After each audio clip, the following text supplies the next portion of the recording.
Hi friends, ಎಲ್ಲರಿಗೂ ನಮಸ್ಕಾರ. Welcome to my channel. ಇವತ್ತಿನ ವಿಡಿಯೋದಲ್ಲಿ ಮನೇಲಿ ತರಕಾರಿ ಇಲ್ಲದೆ ಇರೋ ಟೈಮಲ್ಲಿ ಬಿಸಿ ಬಿಸಿ ಅನ್ನ ಮುದ್ದೆಗೆಲ್ಲ ಏನು ಮಾಡೋದು ಅಂತ ಯೋಚನೆ ಮಾಡುವಾಗ ಮನೆಯಲ್ಲಿ ಇರುವಂತಹ ಮೊಸರನ್ನ ಬಳಸ್ಕೊಂಡು ರುಚಿಕರವಾಗಿ ಮಜ್ಜಿಗೆ ಸಾರು ಇನ್ಸ್ಟೆಂಟಾಗಿ ಯಾವ ರೀತಿಯಾಗಿ ಮಾಡೋದು ಅಂತ ತಿಳಿಸ್ಕೊಡ್ತೀನಿ. ಸೂಪರ್ ಟೇಸ್ಟಿಯಾಗಿರುತ್ತೆ. ನೀವು ಒಂದ್ಸರಿ ಈ ವಿಧಾನದಲ್ಲಿ ಟ್ರೈ ಮಾಡಿದ್ರೆ ಮತ್ತೆ ಮತ್ತೆ ಮಾಡ್ಕೊಂಡು ತಿಂತೀರಾ. ಹಾಗಿದ್ರೆ ಬನ್ನಿ ಈಗ ಹೇಗೆ ಮಾಡೋದು ಅಂತ ನೋಡೋಣ. ನೋಡಿ, ಇಲ್ಲಿ ನಾನು ಒಂದು ಅರ್ಧದಿಂದ ಮುಕ್ಕಾಲು ಲೀಟ್ರ್ ಆಗೋಷ್ಟು ಮೊಸರನ್ನ ತಗೊಂಡಿದ್ದೀನಿ. ಗಟ್ಟಿ ಮೊಸರನ್ನ ತಗೊಂಡಿದ್ದೀನಿ. ಈಗ ಇದನ್ನು ಒಂದು ಸ್ವಲ್ಪ ನಾವು ಮಜ್ಜಿಗೆ ಮಾಡ್ಕೊಳ್ಬೇಕಾಗತ್ತೆ. ನಾನಿಲ್ಲಿ ವಿಸ್ಕರಿಂದ ಮಜ್ಜಿಗೆ ಮಾಡ್ಕೊಳ್ತಾ ಇದ್ದೀನಿ. ನೀವು ಬೇಕಿದ್ದರೆ ಒಂದು ರೌಂಡು ಮಿಕ್ಸಿಯಲ್ಲಿ ತಿರುಗಿಸ್ಕೊಳ್ಬೋದು. ನೋಡಿ, ಈ ರೀತಿಯಾಗಿ ಮಜ್ಜಿಗೆ ಮಾಡ್ಕೊಳ್ತಾ ಇದ್ದೀನಿ. ಇದನ್ನು ನಾನು ನೀರೇನು ಸೇರಿಸ್ತಾ ಇಲ್ಲ, ಗಟ್ಟಿಯಾಗೆ ಈ ರೀತಿಯಾಗಿ ಮಜ್ಜಿಗೆ ಮಾಡಿಕೊಂಡು ಇದನ್ನು ಸೈಡ್ಗೆ ಇಟ್ಕೊಂಡು ನಾವು ಈಗ ಸಾಂಬಾರಿಗೆ ರೆಡಿ ಮಾಡ್ಕೊಳ್ಳೋಣ ಬನ್ನಿ.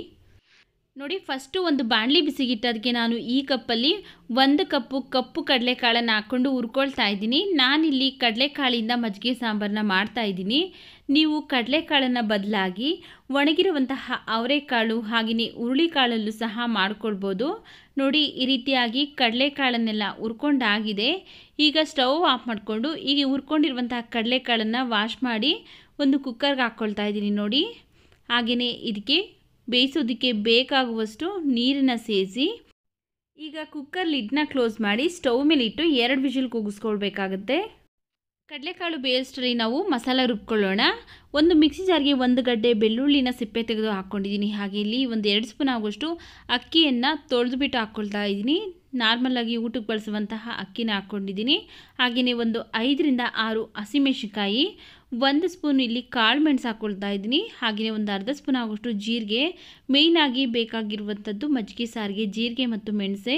ಹಾಗೆಯೇ ಒಂದು 1/4 ಟೀ ಸ್ಪೂನ್ ಆಗುವಷ್ಟು ಅರಿಶಿನ ಪುಡಿ, ಸ್ವಲ್ಪ ಕೊತ್ತಂಬರಿ ಸೊಪ್ಪು. ಹಾಗೆಯೇ ಈ ಕಪ್ಪಲ್ಲಿ 1 ಕಪ್ ನಾನಿಲ್ಲಿ ಹಸಿ ಕೊಬ್ಬರಿ ಹಾಕ್ಕೊಳ್ತಾ ಇದ್ದೀನಿ. ಹಾಗೆಯೇ ಇದಕ್ಕೆ ನೀರನ್ನು ಸೇರಿಸಿ ನುಣ್ಣಗೆ ರುಬ್ಕೊಳ್ಬೇಕು.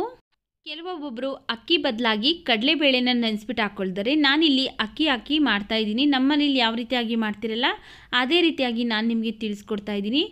ಈ ರೀತಿ ನುಣ್ಣಗೆ ರುಬ್ಕೊಂಡು ಸೈಡ್ ಇಟ್ಕೊಂಡಿದ್ದೀನಿ. ನೋಡಿ, ಇಲ್ಲಿ 2 ವಿಷಲ್ ಬಂದಿದೆ. ಕಡಲೆಕಾಳು ಓಪನ್ ಮಾಡ್ತಾಯಿದ್ದೀನಿ ಕುಕ್ಕರು. ಕಡಲೆಕಾಳೆಲ್ಲ ಇಷ್ಟು ಬೆಂದರೆ ಸಾಕಾಗುತ್ತೆ. ಇದರಲ್ಲಿ ಇರುವಂಥ ನೀರನ್ನೆಲ್ಲ ನಾನು ಸಪ್ರೇಟ್ ಮಾಡಿ ಇಟ್ಕೊಳ್ತೀನಿ. ಹಾಗೆಯೇ ಒಂದು ಬಾಣಲಿ ಬಿಸಿಗಿಟ್ಟು ಅದಕ್ಕೆ ನಾನು ಒಂದು 2 ಸ್ಪೂನ್ ಆಗುವಷ್ಟು ಎಣ್ಣೆ ಹಾಕ್ಕೊಳ್ತಾ ಇದ್ದೀನಿ. ಎಣ್ಣೆ ಬಿಸಿ ಆದಮೇಲೆ ಒಂದು ಅರ್ಧ ಸ್ಪೂನ್ ಆಗುವಷ್ಟು ಸಾಸಿವೆ ಹಾಕ್ಕೊಳ್ತಾ ಇದ್ದೀನಿ. ಹಾಗೆಯೇ ಇದಕ್ಕೆ ನಾನು ಒಂದು ದೊಡ್ಡ ಸೈಜ್ ಈರುಳ್ಳಿನ ಈ ರೀತಿ ದೊಡ್ಡದಾಗಿ ಕಟ್ ಮಾಡಿ ಹಾಕ್ಕೊಳ್ತಾ ಇದ್ದೀನಿ. ಮಜ್ಜಿಗೆ ಸಾರಿಗೆ ಈ ರೀತಿ ದಪ್ಪದಾಗಿ ಕಟ್ ಮಾಡಿ ಹಾಕ್ಕೊಂಡ್ರೆ ಚೆನ್ನಾಗಿರುತ್ತೆ ಅಂತ ನಾನಿಲ್ಲಿ ದಪ್ಪದಾಗಿ ಹಾಕ್ಕೊಂಡು ಎಣ್ಣೆಯಲ್ಲೇ ಫ್ರೈ ಮಾಡ್ಕೊಳ್ತಾ ಇದ್ದೀನಿ. ನಿಮಗೆ ಈ ರೀತಿ ದಪ್ಪ ಬೇಡ ಅಂದರೆ ಸಣ್ಣದಾಗಿ ಕಟ್ ಮಾಡಿ ಸಹ ಹಾಕ್ಕೊಳ್ಬೋದು. ನೋಡಿ, ಈಗ ಇದಕ್ಕೆ ಒಂದು 2 ಬ್ಯಾಡಗಿ ಮೆಣಸಿನಕಾಯಿನ ಕಟ್ ಮಾಡಿ ಹಾಕ್ಕೊಂಡಿದ್ದೀನಿ. ಹಾಗೆಯೇ ಒಂದು ಸ್ವಲ್ಪ ಹಸಿ ಕರಿಬೇವಿನ ಸೊಪ್ಪನ್ನು ಹಾಕ್ಕೊಂಡು ಈರುಳ್ಳಿ ಒಟ್ಟಿಗೆ ಇವಿಷ್ಟನ್ನು ಫ್ರೈ ಮಾಡ್ಕೊಳ್ತಾ ಇದ್ದೀನಿ.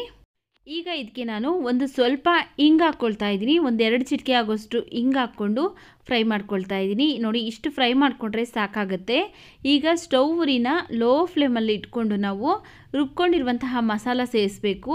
ಲೋ ಫ್ಲೇಮಲ್ಲಿ ಏನಕ್ಕೆ ಇಟ್ಕೊಳ್ಬೇಕು ಅಂದರೆ ಅಕ್ಕಿ ಹಾಕಿರೋದ್ರಿಂದ ಬೇಗ ತಳ ಹಿಡಿದ್ಬಿಡುತ್ತೆ. ಅದರಿಂದ ನಾವು ಲೋ ಫ್ಲೇಮಲ್ಲಿ ಇಟ್ಕೊಂಡು ರುಬ್ಕೊಂಡಿರುವಂತಹ ಮಸಾಲ ಸೇರಿಸಿ ಅದೇ ಮಿಕ್ಸಿ ಜಾರ್ಗೆ ಒಂದು ಸ್ವಲ್ಪ ನೀರನ್ನು ಸೇರಿಸ್ಬಿಟ್ಟು ಮಿಕ್ಸ್ ಮಾಡ್ಕೊಳ್ತಾ ಇದ್ದೀನಿ.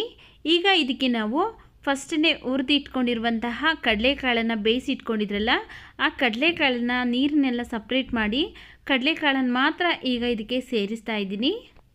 ಕಡಲೆಕಾಳನ್ನು ಹಾಕ್ಕೊಂಡು ಚೆನ್ನಾಗಿ ಮಿಕ್ಸ್ ಮಾಡ್ಕೊಳ್ಬೇಕು. ಯಾವುದೇ ಕಾರಣಕ್ಕೂ ಕೈ ಬಿಡೋದಕ್ಕೆ ಹೋಗ್ಬಿಡಿ, ಯಾಕಂದರೆ ಅಕ್ಕಿ ಹಾಕಿರೋದ್ರಿಂದ ತಳ ಹಿಡಿದು ಬಿಡುತ್ತೆ. ಆದ್ದರಿಂದ ಕೈ ಬಿಡದೇ ಇರೋ ಥರ ಚೆನ್ನಾಗಿ ಒಂದು 2ರಿಂದ 3 ನಿಮಿಷ ಫ್ರೈ ಮಾಡ್ಕೊಳ್ಳೋಣ. ನೋಡಿ, ಇಲ್ಲಿ ಒಂದು 2ರಿಂದ 3 ನಿಮಿಷ ಹಾಕಿದೆ. ಈಗ ಸ್ಟವ್ ಆಫ್ ಮಾಡಿಕೊಂಡು ಇದನ್ನು ಕಂಪ್ಲೀಟಾಗಿ ತಣ್ಣಗಾಗಿ ಬಿಟ್ಬಿಡ್ಬೇಕು. ಯಾಕಂದರೆ ಮಜ್ಜಿಗೆ ಸೇರಿಸಬೇಕು. ಬಿಸಿ ಇರಬೇಕಾದ್ರೆ ಮಜ್ಜಿಗೆ ಸೇರಿಸಬಾರ್ದು. ಅದರಿಂದ ಇದನ್ನು ಕಂಪ್ಲೀಟಾಗಿ ತಣ್ಣಗಾಗಿಬಿಟ್ಟಿದ್ದೀನಿ. ನೋಡಿ, ಕಂಪ್ಲೀಟಾಗಿ ತಣ್ಣಗಾದ್ಮೇಲೆ ಈಗ ಇದಕ್ಕೆ ನಾವು ಫಸ್ಟೇ ಮಾಡಿಟ್ಕೊಂಡಿರುವಂತಹ ಮಜ್ಜಿಗೆ ಸೇರಿಸಬೇಕು. ಒಂದು ಸ್ವಲ್ಪ ಉಗುರು ಬೆಚ್ಚಗೆ ಇದ್ದರೂ ಪರವಾಗಿಲ್ಲ, ಆದರೆ ತುಂಬ ಬಿಸಿ ಇರಬಾರ್ದು. ಈಗ ನಾವು ಫಸ್ಟೇ ಮಾಡಿಟ್ಕೊಂಡಿರುವಂತಹ ಮಜ್ಜಿಗೆನ ಸೇರಿಸಿ ಈಗ ಇದಕ್ಕೆ ನೋಡಿಕೊಂಡು ಸಾಂಬಾರು ಕನ್ಸಿಸ್ಟೆನ್ಸಿ ನೋಡಿಕೊಂಡು ನೀರನ್ನು ಸೇರಿಸಬೇಕಾಗತ್ತೆ. ನಾನಿಲ್ಲಿ ಅನ್ನ ಮತ್ತು ಮುದ್ದೆ ಎರಡಕ್ಕೂ ಮಾಡೋದ್ರಿಂದ ತುಂಬ ತೆಳು ಮಾಡ್ಕೊಳ್ತಾ ಇಲ್ಲ, ಹಾಗೆಯೇ ತುಂಬ ಗಟ್ಟಿನೂ ಮಾಡ್ಕೊಳ್ತಾ ಇಲ್ಲ. ಮೀಡಿಯಮ್ ಕನ್ಸಿಸ್ಟೆನ್ಸಿಲಿ ನಾನಿಲ್ಲಿ ಮಾಡ್ಕೊಳ್ತೀನಿ. ನೋಡ್ಕೊಳ್ಳಿ. ನಿಮಗೆ ಅನ್ನಕ್ಕೆ ಮಾಡೋರಿದ್ರೆ ಒಂದು ಸ್ವಲ್ಪ ನೀರನ್ನು ಜಾಸ್ತಿನೇ ಹಾಕ್ಕೊಳ್ಬೋದು. ನಿಮಗೆ ಸಾಂಬಾರು ಯಾವ ಹದಕ್ಕೆ ಬೇಕಾಗುತ್ತಲ್ಲ ಆ ಹದಕ್ಕೆ ನೋಡಿಕೊಂಡು ನೀವು ನೀರನ್ನು ಸೇರಿಸ್ಕೊಳ್ಳಿ. ನಾನಿಲ್ಲಿ ಇನ್ನು ಸ್ವಲ್ಪ ನೀರನ್ನು ಸೇರಿಸ್ತಾ ಇದ್ದೀನಿ. ಸ್ವಲ್ಪ ಗಟ್ಟಿ ಆಯಿತು ಜಾಸ್ತಿ ಅಂತ ಇನ್ನು ಸ್ವಲ್ಪ ನೀರನ್ನು ಸೇರಿಸಿ ಚೆನ್ನಾಗಿ ಮಿಕ್ಸ್ ಮಾಡ್ಕೊಳ್ತಾ ಇದ್ದೀನಿ. ನಾನಿಲ್ಲಿ ಫಸ್ಟೇ ಉಪ್ಪನ್ನು ಸೇರಿಸಿಲ್ಲ, ಯಾಕಂದರೆ ಮಜ್ಜಿಗೆ ಎಲ್ಲ ಹುಳಿ ಇರುತ್ತಲ್ಲ, ಅದರಿಂದ ಲಾಸ್ಟಲ್ಲಿ ನೋಡಿಕೊಂಡು ಸಾಂಬಾರು ಕನ್ಸಿಸ್ಟೆನ್ಸಿ ಹಾಗೆಯೇ ಸಾಂಬಾರು ಎಷ್ಟಿರುತ್ತೆ ಅಷ್ಟು ನೋಡಿಕೊಂಡು ಈಗ ಲಾಸ್ಟಲ್ಲಿ ಉಪ್ಪನ್ನು ಸೇರಿಸ್ತಾ ಇದ್ದೀನಿ. ಉಪ್ಪನ್ನು ಸೇರಿಸಿ ಚೆನ್ನಾಗಿ ಮಿಕ್ಸ್ ಮಾಡ್ಕೊಳ್ತಾ ಇದ್ದೀನಿ. ಆಲ್ರೆಡಿ ಒಗ್ಗರಣೆ ಎಲ್ಲ ಹಾಕಿರೋದ್ರಿಂದ ಲಾಸ್ಟಲ್ಲಿ ಉಪ್ಪನ್ನು ಸೇರಿಸಿ ಚೆನ್ನಾಗಿ ಮಿಕ್ಸ್ ಮಾಡ್ಕೊಂಡಿದ್ದೀನಿ. ಈಗ ಮಜ್ಜಿಗೆ ಸಾರು ರೆಡಿಯಾಗಿದೆ. ಬಿಸಿ ಬಿಸಿ ಅನ್ನ ಮುದ್ದೆ ಜೊತೆಗೆ ಸಖತ್ ರುಚಿಯಾಗಿರುತ್ತೆ.